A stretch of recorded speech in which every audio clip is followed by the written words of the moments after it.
Dear teachers, welcome to JS in English Learning. We are with Unit 6 of the revised PGTRB syllabus and we are discussing Robert Frost's Mending Wall. Robert Frost's Mending Wall is a blank verse poem. அதனுடைய thematics என்னன்னு தெரியும். We are with the analysis of the poem. We are with line number 16. ஒரு 46 lines இருக்கு. அதுல 16th லைன்ல இருந்து start பண்ண போறோம். ஓகே, நம்ம ஏற்கனவே சொல்லிட்டோம் ஸ்ப்ரிங் டைம் ஆயிடுச்சு. ஸ்ப்ரிங் டைம் ஒரு ஆனுவல் ரிச்சுவல் நடக்குது. என்ன ஆனுவல் ரிச்சுவல் அப்படின்னா, இந்த போயட் வந்து நம்ம ராபர்ட் ஃப்ராஸ்ட் வந்து அவருடைய லேண்டோட எட்ஜுக்கு போறாரு. அங்க இருக்கக்கூடிய வால்ல கேப் இருக்கு. அப்போ உடனே என்ன பண்ற, ஐயோ போச்சு, நம்ம கிட்ட வந்து சண்டைக்கு நிப்பானே அப்படின்னு சொல்லிட்டு அந்த மலைக்கு அப்பாலே இருக்கக்கூடிய தனது நெய்பர் இருக்கார். அந்த நெய்பருடைய லேண்டு தான் அந்த வாலுக்கு அந்த பக்கம் இருக்கு. ஸோ அவர்கிட்ட சொல்லி அனுப்புகிறார். அவரும் வர்றாரு. வந்து ரெண்டு பேருமே அதிகப்படியாக பேசிக்கொள்ளவில்லை. ஏன், அந்த அளவுக்கு ஒரு கம்யூனிகேஷன் கேப் இருக்கு. அந்த wall is the psychological barrier, sociological barrier which separates these two men. அது ஒரு பேரியராகவே இருக்கு, அது ஒரு தடைக்கல்லாவே இருக்கு. அந்த தடைக்கல் வந்து இவங்க ரெண்டு பேரையும் ரொம்ப நெருக்கமாக விடாமல் செய்து கொண்டு இருக்கிறது. அப்ப இவங்க ரெண்டு பேரும் என்ன பண்றாங்கன்னா அப்படியே நடந்து போனாங்கன்னு பார்த்தோம். அந்த இடத்துல இன்ஸ்பெக்ட் பண்ணாங்க. இன்ஸ்பெக்ட் பண்ணி அந்த எட்ஜுக்கு போயிடான அந்த எட்ஜ்ல இருந்து திருப்பி என்ன பண்றாங்க, அப்படியே வந்துகிட்டே இருக்கும்போது ரொம்ப கம்மியா பேசிக்கிட்டாங்க அப்படிங்கிற தகவலே ரொம்ப கம்மியா இருக்கு. அப்ப அவங்க ரெண்டு பேருக்கும் இடையே ஒரு பரஸ்பர நட்பு என்பது நிலவவில்லை. அப்படியே இருந்தாலும் அது ரொம்ப ஃபார்மல் டோன்ல மட்டும்தான் இருந்தது. ஏதோ பேசிக்கணுங்கிறதுக்காக பேசிக்கிறாங்க. அந்த மாதிரிதான் இன்னைக்கு மனிதர்கள் இருக்கிறார்கள்.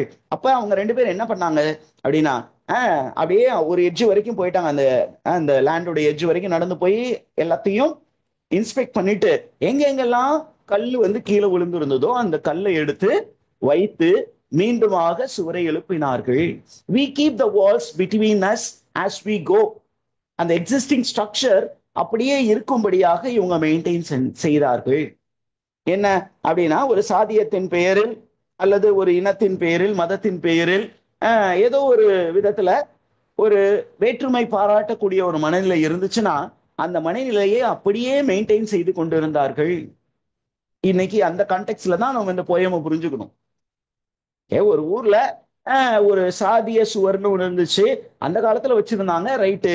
இன்னைக்கும் அது இருக்கு அப்படின்னா அது ஒரு பெரிய மானக்கேடு. ஏன், நம்ம இன்னும் மனிதனை பார்க்க மிருகல, நம்ம இன்னுமே வந்து மிருகங்களாக வாழ்ந்து கொண்டிருக்கிறோம் அப்படிங்கிறதுக்கு அடையாளம் தான் அந்த சாதிய சுவர். அந்த மாதிரி தான் நம்ம ராபர்ட் ஃப்ராஸ்ட் வந்து அந்த மனநிலையை தான் இந்த போயம் எழுதுறாரு. அப்ப என்ன பண்றாங்க, எங்கெங்கெல்லாம் கல் கீழே இருந்ததோ அந்த கல்லை எடுத்து வைத்து மீண்டுமாக நாம் சுவரை எழுப்பினோம். எப்படி எழுப்புனாங்களாம் பாருங்க, ரொம்ப மெட்டிகுலஸா இந்த வாலை மீண்டும் பில்ட் பண்ணாங்க. எப்படி பாருங்க, to each boulder that had fallen to each. அங்க இருந்து ஒரு போல்டர்னா ஒரு பெரிய ஸ்டோன், ஒரு ஸ்டோன் கீழே எழுந்து என் சைட்ல விழுந்துருச்சுன்னா நான் அந்த கல்லை எடுத்து அப்படி வைப்பேன். அவன் சைட்ல விழுந்துருந்துச்சுன்னா அவன் அந்த வாலை வைப்பான். அப்ப ரெண்டு பேருக்கும் இடையே அந்த வால் அப்படிங்கிறது நிரந்தரமான ஒன்றாக இருந்தது. சரி, இப்ப அடுத்தது சொல்றாரு அந்த கல்லை பத்தி. இவரு நம்ம அப்படியே ரொம்ப ரொமான்டிக் வெயின்ல சொல்றாரு. அந்த கல் எப்படி இருந்தது அப்படிங்கும் போது, some are loaves and some so nearly balls, some are sized ball, அந்த பால் மாதிரி சைஸ்ல உருண்டையாக இருந்தது. இன்னொன்னு கொஞ்சம் சப்பட்டையா இருந்தது, லோஸ் ஒரு ரவுண்டா வேற மாதிரி கொஞ்சம் அப்படி இருந்தது, கரடு முரடுமாக இருந்தது. அப்ப இந்த இன்னைக்கு நம்ம சிமெண்ட் இதெல்லாம் வைக்கும் போது எல்லாமே பெர்ஃபெக்ட் ஸ்ட்ரக்சரா இருக்கு. அப்ப நான் எல்லாமே கரெக்டா நின்றோம். ஆனா கல்லை தூக்கி வச்சீங்கன்னா அதை பேலன்ஸ் பண்ணி வைக்கிறதே ஒரு பெரிய வேலை. இருந்தாலும் அதிகமான சிரமப்பட்டு நாங்க என்ன பண்ணோம், அந்த கல்லை நிப்பாட்டி வச்சோம்.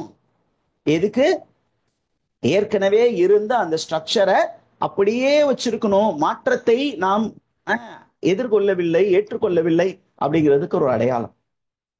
அப்ப நம்ம அப்படியே கொஞ்சம் லிட்ரரி அனாலிசிஸ் பண்ணோம்னா, what is the author telling அப்படின்னு கேட்டீங்கன்னா, author is speaking about the act of rebuilding the structure and there is no much communication, number one. Number two, என்ன சொல்றாரு அப்படின்னா, people are very meticulous about maintaining the existing structure. Number three, ஒரு metaphorical comparison, and the stones are metaphorically compared to what, loaves. ஒரு bread உடைய loaf எப்படி rectangle சைஸ்ல இருக்கும் அல்லது இன்னும் கொஞ்சம் வேற சைஸ்ல இருக்கும், loaf of bread. or it is of a circular shape. அப்படின்னு he is commenting about the shape of the stones. Is the idea clear?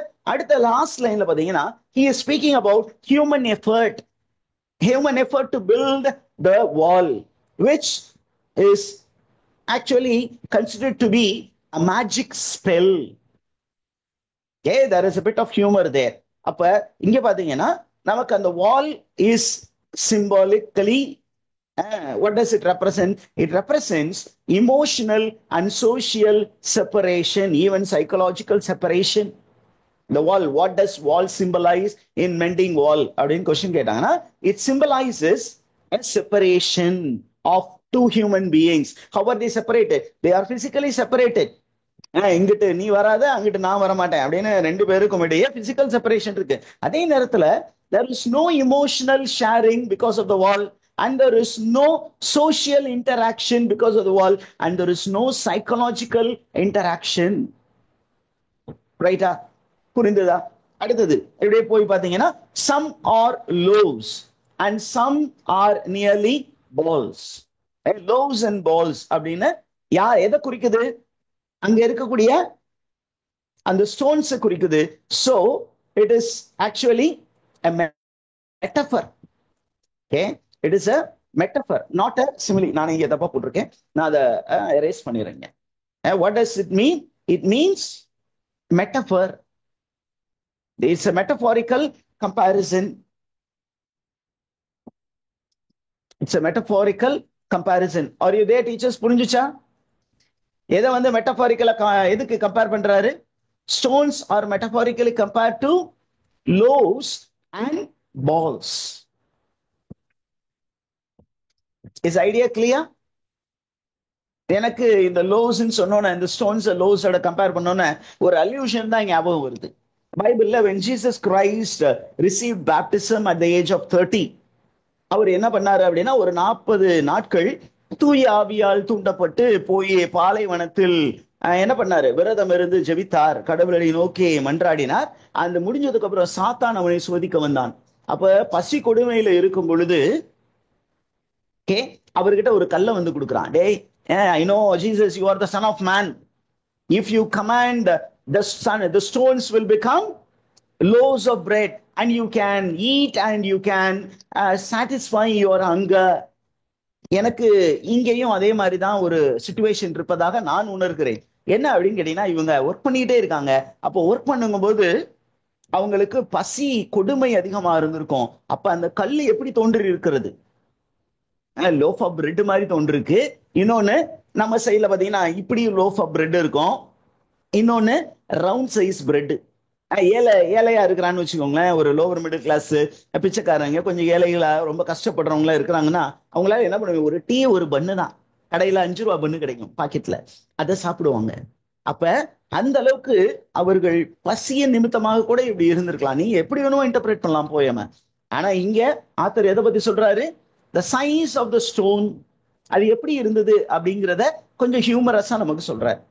அப்ப இந்த நமக்கு கொடுக்கப்பட்ட அந்த 4 லைன்ல ஒரு ஐரனியும் இருக்கு. என்ன அப்படின்னு கேட்டீங்கன்னா, nature was destroying the wall, whereas human beings are reconstructing the wall.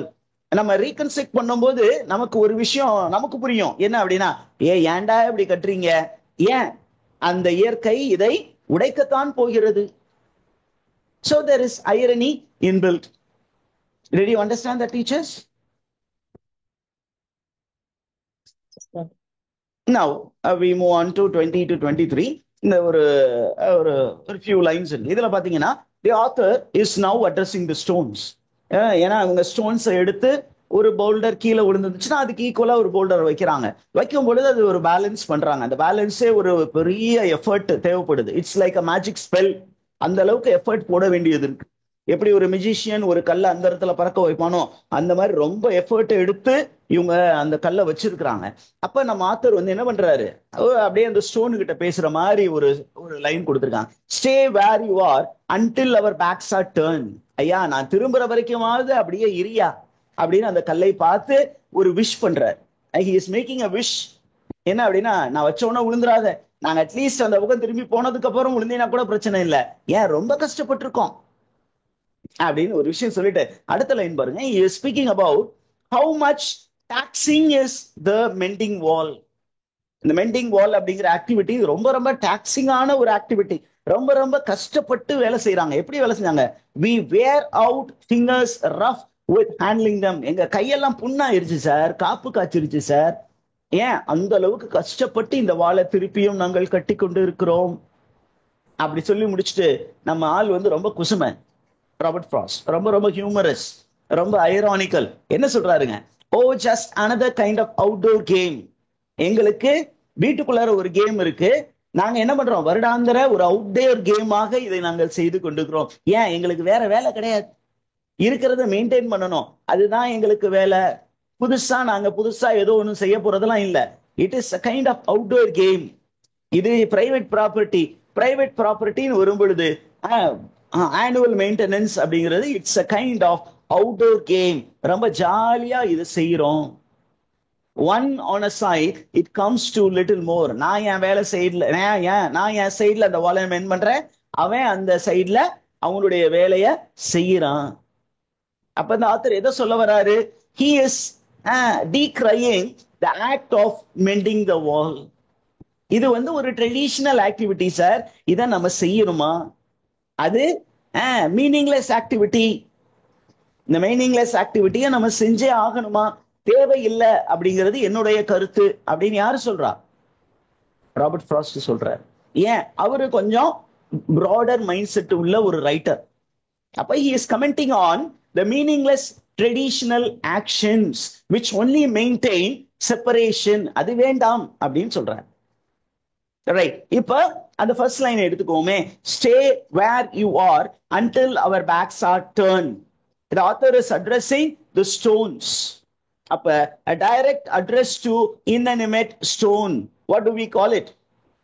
Figure of speechல it is called apostrophe. அப்ப அந்த லைன்ல ஒரு apostrophe பயன்படுத்திக்கிறாங்க.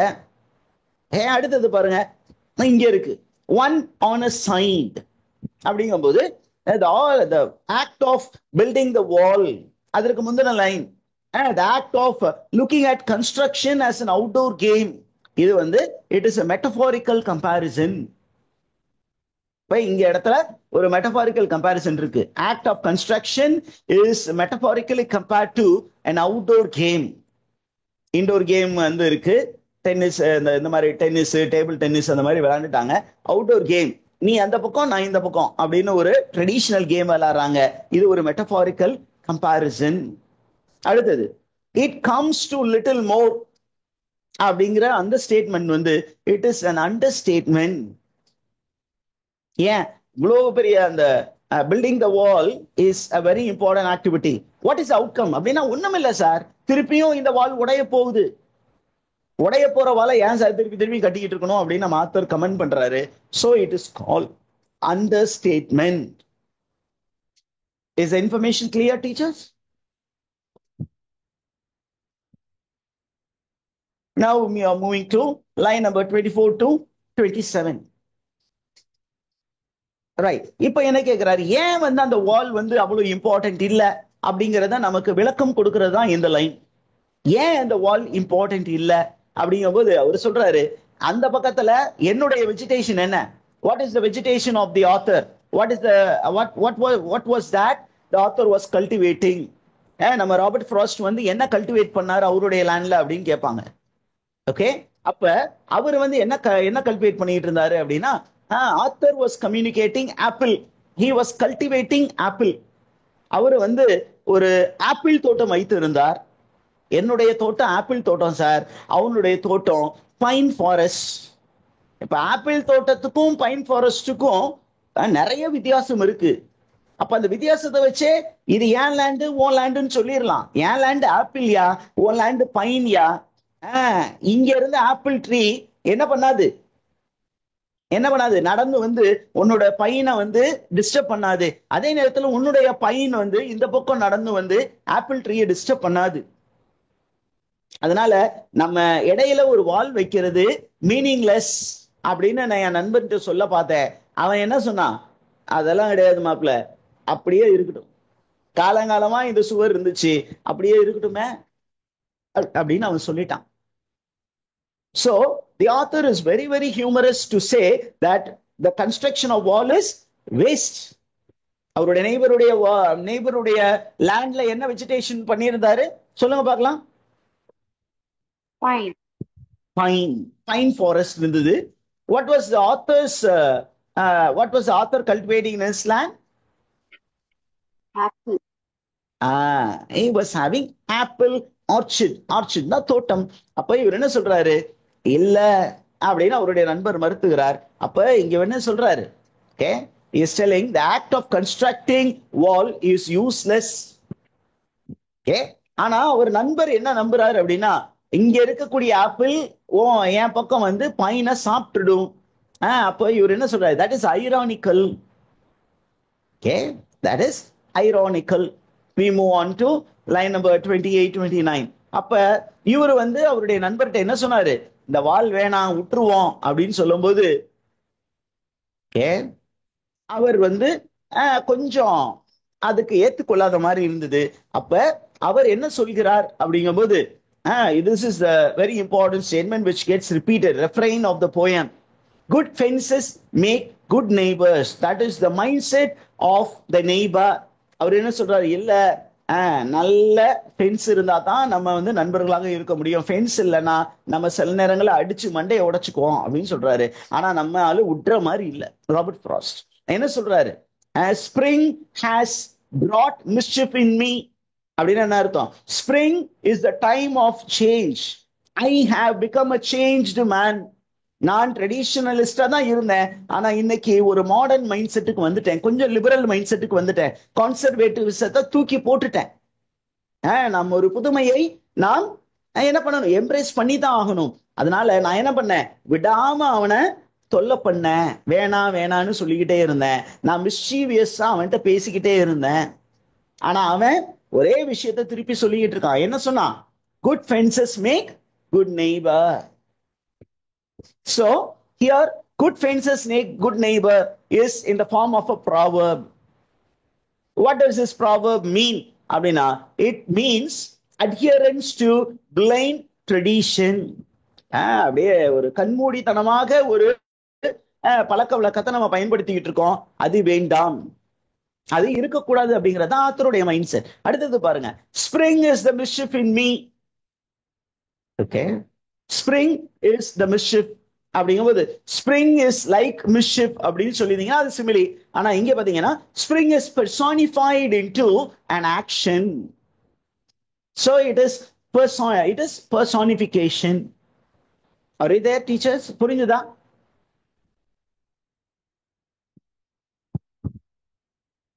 Now we move on to 30 to 35. இப்போ நம்ம ஆத்தர் என்ன சொல்றாரு? அவன் ஒரு மரமண்டையா இருக்கிறான். He has closed himself. He is with a traditional mindset. அப்ப நம்ம ஆத்தர் என்ன சொல்றாரு? அவன்கிட்ட நான் சொல்லி புரிய வைக்க முயற்சி பண்றேன், ஆனா அவன் கேட்க மாட்டேங்கிறான் அப்படிங்கிற ஒரு ஐடியாவை தான் நமக்கு இந்த சென்டென்ஸ் சொல்ல போறார். If I could put a notion in his head, if I could make him understand certain things. Okay, அவன் புரிஞ்சுக்காம இருக்கிறான். அதை அடுத்தது லைன்ல சொல்றாங்க. Why do they make good neighbors? Isn't it where there are cows? But there are no cows. But I build a wall. I would ask to know what I was walling in or walling out, and to whom I was like to give offense. Is the information clear? என்னன்னா the author வந்து அவருடைய நண்பர்கிட்ட கேக்குறாரு, இந்த வால் இருக்கிறதுக்கு ஏதாவது logic இருக்கா? ஏதாவது லாஜிக் இருக்கணும். ஒருவேளை நீ வந்து ஆடு மாடு வச்சிருக்க, நான் ஆடு மாடு வச்சிருக்கேன் அப்படின்னா, நீ வந்து ஆடு மாட்டுக்கு தீவனம் வைப்ப, என் ஆடு மாடு அங்கிட்டு வந்து சாப்பிட்டுரும். அல்லது நான் தீவனம் வைப்பேன், ஓ ஆடு மாடு இங்க வந்து சாப்பிட்டுரும், சண்டை போடுவோம். அப்படியும் ஆடு மாடும் வளர்க்கல. அப்ப இங்க ரேஷனாலே இல்ல. There is no rationale behind this construction of the wall. அப்படிங்கிற ஒரு விஷயத்த அந்த நண்பரிடம் சொல்ல பாக்குறாரு. ஆனா அவர் கேட்கும் மனநிலையில் இல்லை. இங்க பாருங்களேன், இந்த ஒரு 2-3 வேர்ட்ஸ் இருக்கு. Why do they make good neighbors? Okay, followed by isn't it where there are cows? These are rhetorical questions. technically. Walling in, walling out.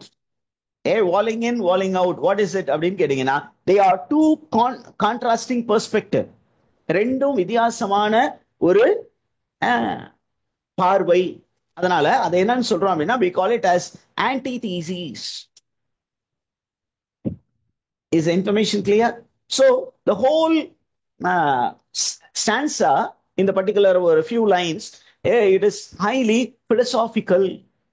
நம்மை சிந்திக்கும் விதமாக அமைக்கப்பட்டவை. அதனால the tone of these lines are philosophical. இது வரைக்கும் உங்களுக்கு புரிஞ்சுச்சா teachers? ஏதாவது doubt இருக்கா?